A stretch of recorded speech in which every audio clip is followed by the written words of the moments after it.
So after 2 successful seasons in a row, Precure seemed like it was on a roll, and I'm sure just like their Super Sentai cousins, they'd be able to make a follow-up just as good, if not better.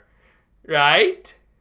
Well, okay, I'll say right now, I don't think this show is all that bad, but to say it's anywhere near the same level as the 2 shows that came before it, well, that's debatable. Probably the biggest hurdle they had to overcome was the fact that while their staff here was overall fairly competent, many of them weren't exactly the most ideal picks for this kind of show, most notably in regards to their head writer. Fresh and Hardcatch for success is mostly thanks to the fact that they had highly experienced writers who, while not having written for Precure until their respective season, did write for shows with very similar demographics and tone. However, for this show's head writer, Toshio Ono, this was the first anime he ever wrote for.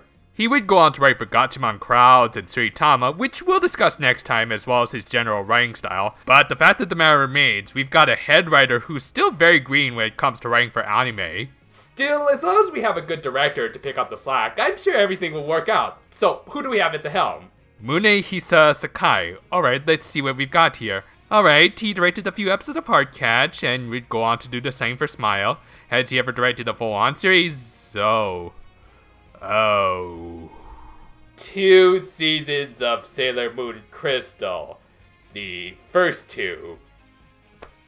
Yeah, let's talk about this.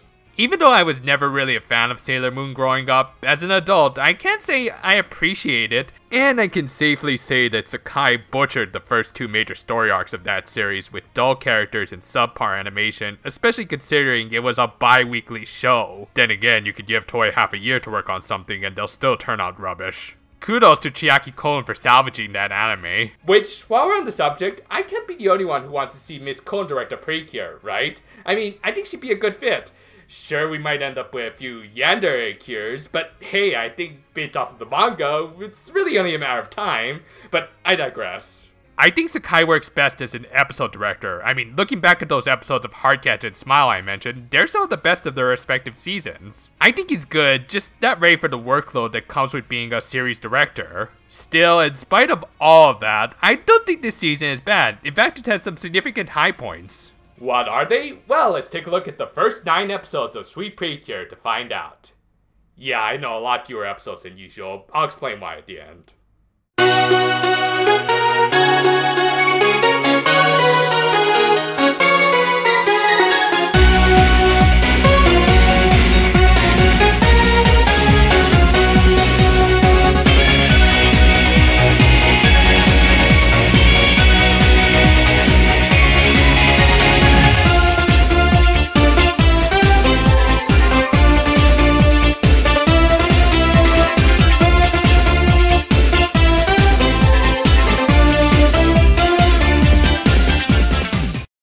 Like most of this franchise, our series opens in a faraway fantasy land. This is Majorland, and judging by the architecture, I'm sure you can guess what this kingdom is all about. That's right, scary abominations of hell! I mean, good God, Precure, give us some worry next time when you're gonna slap us in the face with some pure nightmare fuel. Jeez. And he had some strange eyes. Strange eyes? Yes. Strange? Real strange? Yes. But yeah, the orchestra born from Walt Disney's worst nightmares were playing for their queen, Aphrodite. Already made the Saint Seiya references last time. The queen introduced the next act, a recital for the Melody of Happiness. And as that very obvious name suggests, it's a score that spreads happiness to anyone who hears it. Apparently it had maintained the peace within this kingdom ever since its creation. Yeah, unless it's a song by Shokotan, I don't believe it for a second. Anyway, the songstress stepped forward, a fairy cat named Tommy who...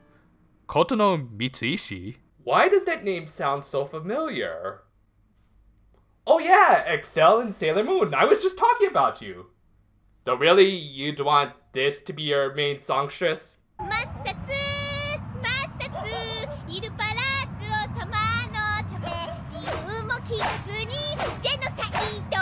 Also yes, Sailor Moon is playing the cat mascot, haha, we all get the irony. Anyway, after Aphrodite provided a little more exposition that most first citizens should already know by now that could be best summed up as... It's magic. The concert was crashed by... Oh god, don't tell me that's gonna be one of the main antagonists of this show. So yes, this is our villain, the king of Minorland, Mephisto, and no, I'm not gonna dig up that old joke. I've got this guy for that instead. それでは最後の置き土産321パー世界は終わり Whether he's playing Deadpool or Deadpool in clown makeup, you can always count on Teru Koyasu to bring the ham. So, not Koyasu takes the melody and rewrites it, even though judging by how much he moved around those notes, you may as well just say you made a brand new score, but whatever. Still, Aphrodite, like everyone else, didn't see this guy as any sort of real threat, as he didn't even have anyone to sing his new Melody of Sorrow. Or so she thought, as he brought out his personal songstress, Siren, another cat fairy of equal singing prowess to that of Hami.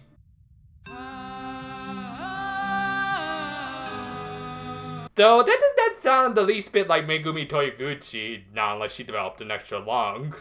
Anyway, to save her people, Aphrodite literally has the notes fly off the pages and scatter. So yeah, this anime basically became Banjo-Kazooie. Mephisto sends out his even more flamboyant Team Rocket to go retrieve the notes, and likewise, Aphrodite has Hami follow after them. Go find yourself some teenagers with attitude! Wow, it actually took me 3 seasons before I made that joke. We shift over to Kanon Town, Funny, I don't see any taiyaki-loving lolis wearing backpacks with wings on them. where we're introduced to our heroines, Hibiki Hojo and Kanade Minamino. Wait, Hibiki and Kanade.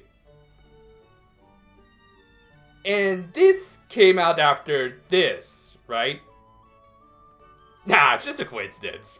After all, both names represent musical terms. Hibiki means a reverberation, while Kanade means to play music. Both names have been used in other music-themed works of fiction, one of which was even a fellow Toei property. So I'm sure it's all just one big coincidence, and there won't be any more connections with Symphogear. Anyway, the two are pretty much polar opposites, Hibiki being a hot-headed sports junkie, while Kanade was a calm, home ex-girl with a passion for baking. So long as you don't put any stupid rabbits on top of that thing, I'll call you a great baker. Still, all of that doesn't stop them from fighting like an old married couple. じゃあもう二度と食べに来ないで。だいたい響なんかにあげるケーキはここにはないんだから。響なんか Hey! You two should kiss! Actually, there was some legit tension between the two because of some previous incident. After school, Hibiki heads to an old concert hall she and Kanade used to frequent to remember the good old days. There, she encounters a mysterious girl named Ellen. A mysterious dark-haired girl trying to get in close with the main character. Why does that sound so familiar? She turns out to be Siren, who had noticed that Hibiki had some sort of strange power within her chest. No, probably not that, and wanted it. Hibiki tries to make a run for it, only to run into the most tone-deaf villains in existence. Seriously, Siren, even a villainess like you deserves to hang out with better crowds. Maybe give these girls a call. But yeah, this is Trios the Minor, Siren's goods, and the reason the mute button was created. They corner her, but Tommy comes in to make the save. 何しに来たのハミ。音楽会でもたもたしてて伝説の楽譜奪われたくせ。そんな悲しいこと忘れてにゃ。どんだけ前向きなのよ。 You know what, maybe you'd be better off having your soul stolen or whatever than having the knowledge that you were saved by the Excel cat.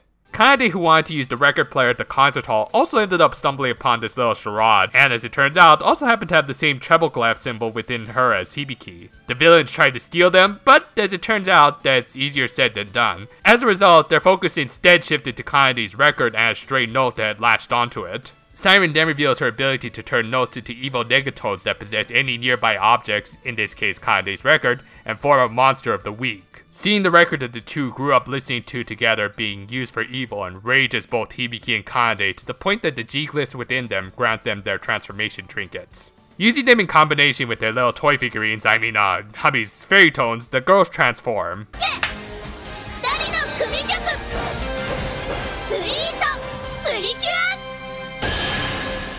This leads us into episode 2, where in spite of being able to transform thanks to their harmonized emotions, applying it towards actual combat proves a little tricky for the two. They're so out of sync that even a level 1 boss proves too much for them and it gets away as a result. After giving them a rather lengthy and unnecessary recap of events, Hami tries to convince Hibiki and Kanade to get along, but to no avail as there was still some sort of friction between the two. According to Hibiki, the tension between them stemmed from an incident on their first day of school. They were supposed to meet under a tree near the entrance to the school and enter their first day together, but Kanade either forgot or just broke their promise altogether and yeah, you can probably guess where this is going, and even if you haven't, be prepared to facepalm anyways.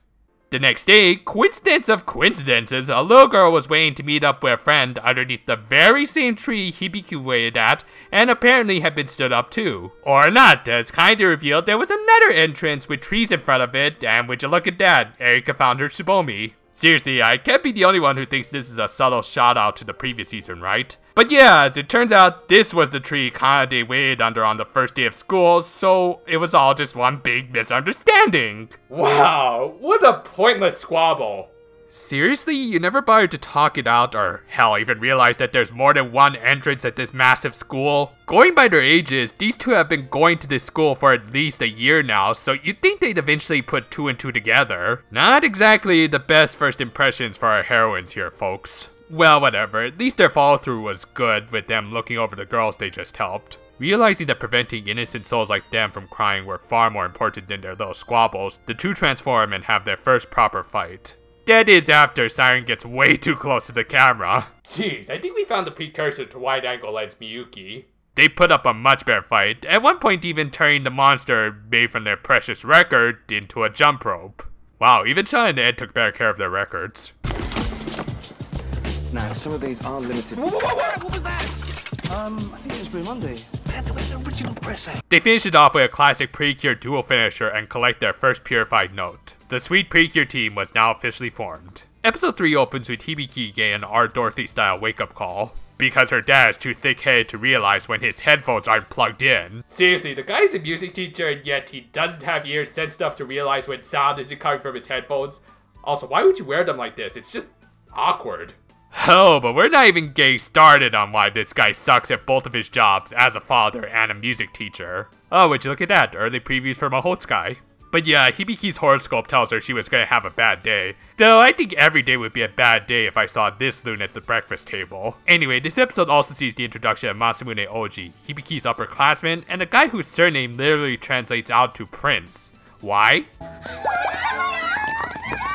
Subtlety is not this show's forte. Anyway, he was a huge fan of Hibiki's father and was going to play the piano for a concert he was conducting. Understandably, Hibiki was less than excited about this, not helped by the fact that she claimed she didn't like music. This confused Kanade, who recalled how Hibiki used to really enjoy playing the piano when they were kids. As it turns out, she quit playing after a traumatic experience in the 3rd grade. After she was forced to act as a last-minute replacement for another kid's piano recital, she was hoping her father would praise her, only to receive harsh criticism telling her she didn't put her all into it. Yeah, nice words to lay on your 8-year-old daughter there, you putz. Words that he would later repeat to Princey. What an asshole! Yeah, quite frankly, I think Siren was the main heroine of this episode when she crashed a concert and unleashed another negatone. Unfortunately, the negatone's music doesn't affect the guy. ちょっとあんた、なんで落ち込まないのよ。僕の耳には素晴らしい音色しか入ってこない。 Translation, I'm a sociopath. And thus we get our really ham-fisted moral for this episode. Apparently, Hibiki's dad was right to scold his daughter because she played the piano without having fun. Yes, I'll take BS for 500, please. Need I remind you, Hibiki was a last-minute replacement and thus was forced into a very stressful situation. Of course he's not gonna have fun. And now he was criticizing Oji because he was too focused on trying to impress him. Both Hibiki and Oji were technically playing near flawlessly, but I guess that's all meaningless unless they're having fun. Yeah, if you couldn't tell, I really don't care for this episode, all because I really don't like Hibiki's father. He tries to force his ideals of music onto others and ends up making little girls cry in the process. Personally, I think this guy just married into the Hojo family, and his original surname is Kamijo. Wouldn't that just make too much sense? So they defeat the Negatone, and Kami Hojo helps his daughter regain her love for the piano, even though it was his fault she fell out of favor with it in the first place. Jeez, who would write an episode with such an unlikable character? Oh, there we go! Ha! And Hardcatch made me think otherwise for a minute there. But nope, this is the Yonimura we all know and despise. Episode 4 opens at Kaede's family's bakery with Kaede's sister? No, actually, it's her mom. Because of course, in a saying called Kanon, we need an absurdly youthful looking mother. But yeah, the focus of this episode is on Kaede and her baking skills. She has Hibiki try a bunch of her new recipes, and like any true husbando, she just wolfs the stuff down without actually tasting any of it.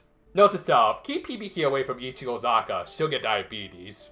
Siren takes note of the divide between the two when Hibiki fails to properly critique Kanade's sweets and decides to use it as a way to break up the team. She takes on the form of Kanade's favorite celebrity cashier, who unfortunately wasn't Shiel, but oh well. She talks her into coming with her, and somehow Kanade doesn't recognize Trio's the minor. You'd think she'd be able to recognize them by their horrible singing, or just a little detail that they have nothing covering up their faces while there's a little spotlight on that little detail.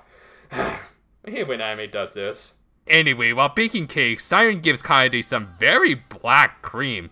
Ew, I don't think you could make anything really tasty looking out of that stuff. Oh wow. Okay, that's actually a pretty awesome looking cake. If the fan movie turns out to be a success, that would actually be a good centerpiece for the wrap-up party.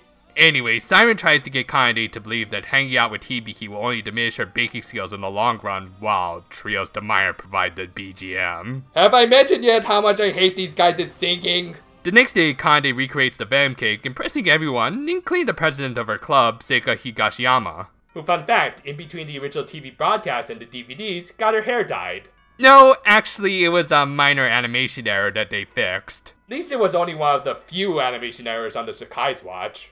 Kanade has Hibiki try a slice of her new cake, who then gives her honest response that it wasn't all that great. She wasn't being overly harsh or anything, but Siren's advice ended up turning Kanade into your average Twitter poster. And just as Siren predicted, this created a divide between the two that didn't last all that long, as Hibiki later explains why she criticized Kanade's cake and how she only wants her to get better. Okay, so this plot is rushed, but I don't dislike the episode because it does have a good message about how to take criticism properly. It's something that I think we all need to take to heart, lest we become like our chief of staff. That and Kanade making a complete cake all the while talking about her husbando is hilariously adorable. Siren realized her plan had failed, but as a consolation prize found a stray note. Thus we get a really early bird cameo from a Kira monster. Though you know, Siren, since that note was attached just to that one strawberry, you probably could have just have gone yoink and run out the door with it. Kanade probably would have been too confused to even give chase.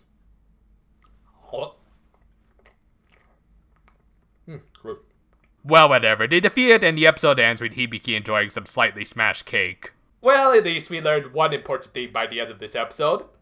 The cake wasn't alive. Thank you, I'll be here all week. The next episode opens with a fight with a monster. That I won't comment on. Get out of here. And while they've had 3 episodes to work it out, I'm not counting the first episode, the two still can't quite harmonize properly due to their different fighting styles, and the fact that they still fight like an old married couple. Okay, seriously you two, will you just get over yourselves and kiss already? Oh, well, that's canon.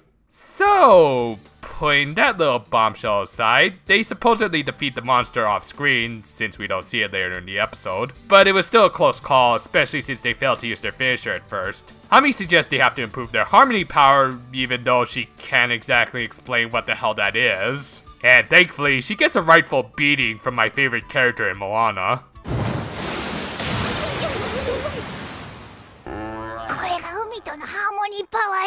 Now, if only they had done that to the chicken. That night, after going through a not-at-all-sell advertisement for their toy, Hibiki is talked into becoming a reporter for a TV special. Or, to be more precise, is forced into it by both of her parents. Well, I see some things never changed. Though, I didn't expect Hibiki's mother to be in on it too. Is Rio Hosho actually a stage name for Hitomi Shizuki? They also want Kanade to be a co-anchor. The two actually agree for once that they have to try and talk their way out of it, only to be reeled in by pizza and famous composers. Better make sure they don't get talked into being the next Bay Turtles movie. Anyway, they become reporters for the special, and what is wrong with this lady's fingers? Ow, ow, ow!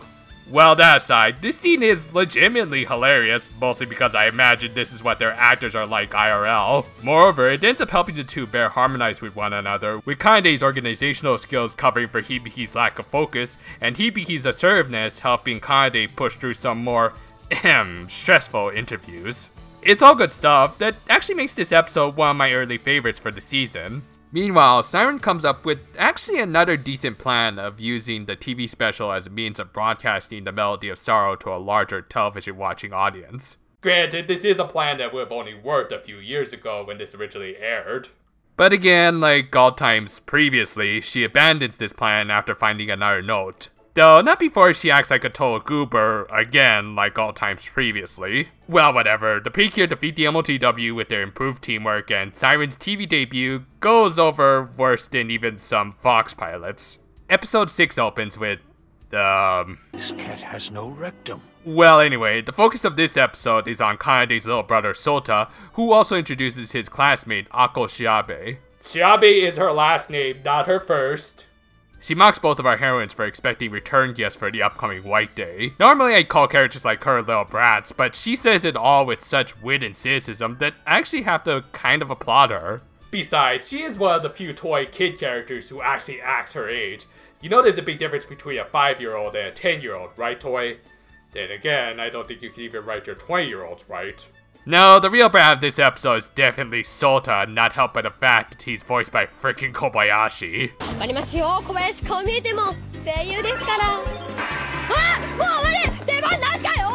Yeah, I'll say right now, I don't like this episode, again because I don't care for the focus character. Sota is just a spoiled brat who needlessly stresses out his sister and manipulates his way out of punishment. And yet this episode tries to paint him as a sympathetic character by Hibiki acting as his guardian angel, or rather his enabler. As a result, the moral of this episode kind of comes off a little muddled, even though it is a good moral. It's essentially supposed to be that you should get to know your siblings better and not assume the worst out of them. That's good stuff and everything. Problem is, for about 70% of this episode, we've only really seen the worst out of this kid. Hell, even when he tries to do something good, he still acts recklessly, letting something burn in the oven enough to fill up the bakery with smoke. Kinda was right to scold him, that's dangerous. You have to set limits to what your little siblings can do, or else they may end up hurting themselves. Believe me, I know, I was a brat to my sister too.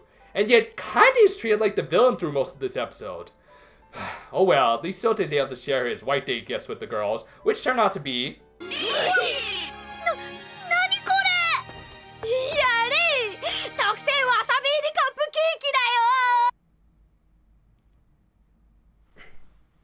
And just to pile on the annoyance for me, they gave Hibiki a new weapon, the Miracle Bell Tier, even though this episode really wasn't about her.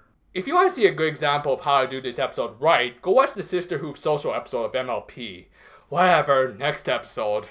Alright, thankfully this episode doesn't have any annoying side characters, and instead again focuses on Hibiki and Kanade improving their teamwork. The trigger for this being created by this old guy named Otokuchi, who seems to be maintaining the old concert hall the too frequent. He purposely leaves behind a doll created by his granddaughter. Yeah, the fan subs here are off because in the original Japanese, they use gender-neutral pronouns, but just so that we're clear, he doesn't have a grandson. More on that in future videos though. Anyway, by doing so, he puts the girls in a situation where they have to work together to return it to him. Which proves very difficult when the guy can ride one of those novelty bicycles like a boss. To make matters worse, the two students succumb to hunger and fatigue. Hibiki! Remember folks, this is one of our main heroines. But yeah, again, the comedy here is really good, mostly thanks to the great banter between the two.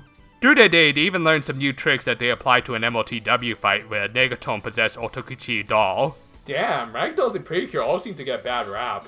But yeah, another good Hibiki Kanade episode. They wisely follow up an episode like this with one where Siren takes a more hands-on approach to break up the team. She spends the day taking note of all of Hibiki's interests to become an ideal friend for her by pretty much repeating everything she did and said the previous day. And of course, Hibiki's too thick-headed to realize something is off. Okay, Hibiki, I realize the thought of this girl being a shape-shifting cat isn't the first thing that would pop into most people's heads. But at the same time, I think at least a few of your stalker alarms should be ringing right about now. But yeah, Siren's plan is to pretend to be her friend in order to pull her away from Kanade. She calls this the fake friends plan, even though I think a more appropriate title is the bad harem anime plan. When said plan fails to produce much results, she instead calls Hibiki and impersonates Kanade to break up the two. I'd ask where Siren got the cell phone from, but I'm more distracted by the full-on phone box inside Hibiki's house. Was that something the doctor left behind, or are her parents just the nerdiest hipsters on the planet? During the call, Hibiki ends up complimenting Siren's fake persona, which seems to have a slight effect on her, to the point that when she does try to further break up the two, she ends up kind of forgetting her primary objective. As a result, when Hibiki is injured during a judo match, she does legitimately worry about her, and fails to prevent Kanade from patching things up with her. On top of that, she ends up blowing her cover, and Hibiki uncharacteristically exposes her. Seriously, she couldn't tell that this girl was an obvious stalker and yet managed to piece together her plans in an instant. Consistency is all I ask for. Anyway, Hibiki briefly quotes Sayaka before Siren does her usual thing and creates an MOTW out of her hair tie. The Precure use teamwork to defeat it, which includes Kanade grabbing Hibiki by the neck and treating her like a football. Now that's the sign of a great waifu.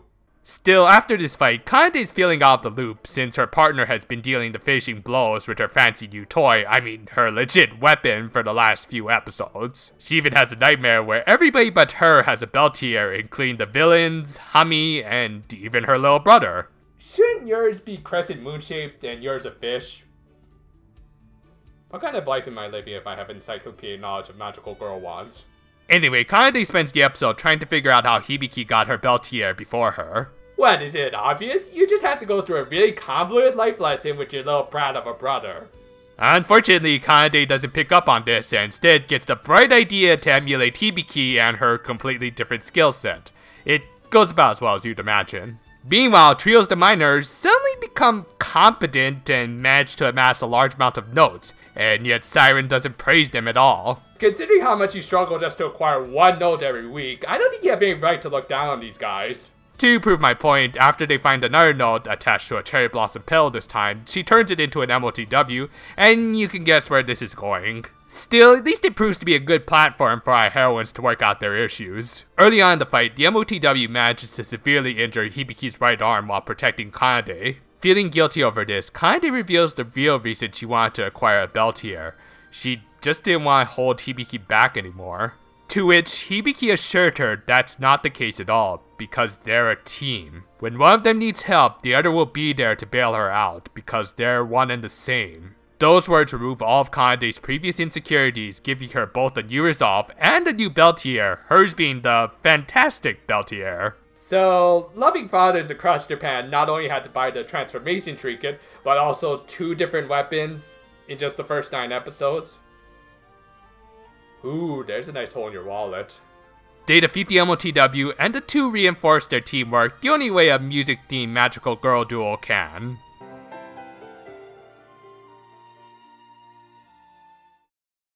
Normally I like to cover more episodes than this, but considering this was pretty much the end of the first major story arc, and I've already covered about 12 pages worth of script, I think this is a good stopping point as any. Now on the one hand, you could argue the fact that these 9 episodes took up 12 pages of script suggests that this series was very densely packed with plot. I would agree to a certain point, but there were still a lot of issues I ended up bringing up. In my opinion, this first arc suffered from a lot of haphazard writing choices. For instance, Hibiki and Kanade arguing over something that really should have resolved itself, really underwhelming villains, and most damning of all, really unlikable side characters. Hibiki's father is an insensitive D-bag. So hey, there's another kind of sort of connection with Symphogear.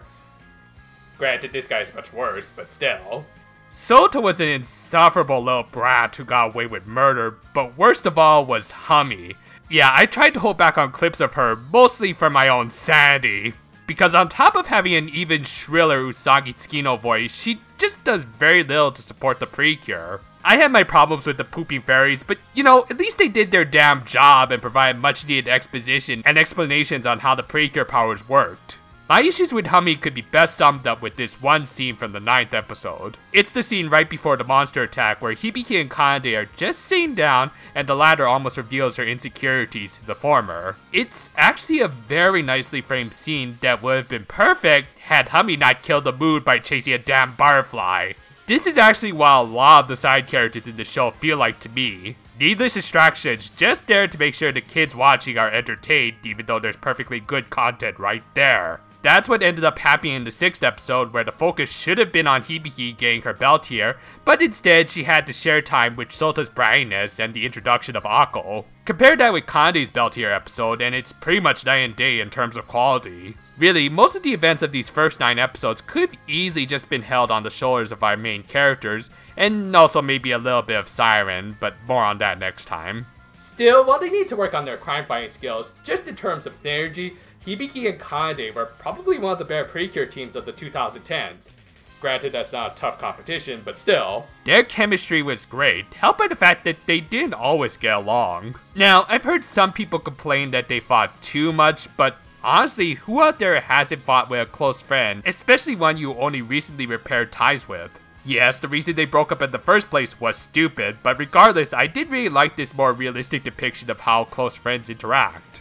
And while we might see these sorts of interactions amongst the secondary Precure in a team, it's rare to see it involve the de facto leader of the team. In fact, I think the last time we saw it was in the OG. This first arc really was all about them, not just acquiring their 4,000 yen toys, but also establishing themselves as one of the better Precure teams out there. It's actually kind of unfortunate that they pretty much quit quarreling from this point on, but still, I guess it would get kind of repetitive. From here on though, things do start to pick up as I think both Ono and Sakai get over their original trepidation and start moving things in much more focused directions. Granted, there will still be bumps in the road.